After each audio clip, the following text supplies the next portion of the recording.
Throughout history, men have tried to come up with sound principles to effectively train horses. And I think the best of those principles are those that embody great leadership qualities.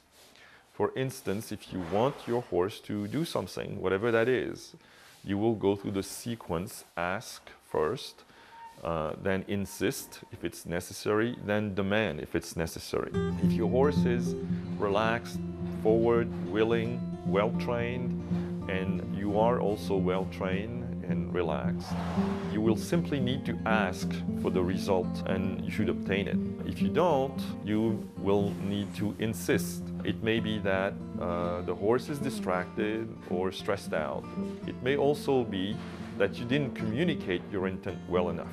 After asking and then insisting you don't get the result, then you will need to demand that result. When you ride, it usually entails using the spurs or the crop. Now, at each step of the way, there is a great deal of introspection that needs to take place in the mind of the rider. Understand that when you ride, you own 100% accountability of what's happening.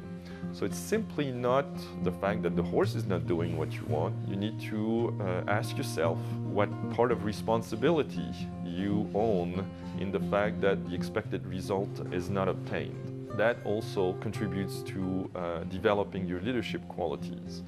But there is something else. If you have a horse that is relaxed, forward, willing, and to obtain a result, you plant your spurs in its flanks or give him a big whip of the crop, it is very counterproductive, it is unnecessary, and it is extremely confusing. So when you ride, you need to understand when to ask and how. You need to understand when to insist and how. And you need to understand when to demand and how. Now, if you replace the word horse in all that I've just said by the word employee or team or organization or company, you will see it's very easy to understand how riding horses greatly improve your leadership qualities. Pretty much in the same way as riders, we need to learn how to ask or when to insist and how to demand.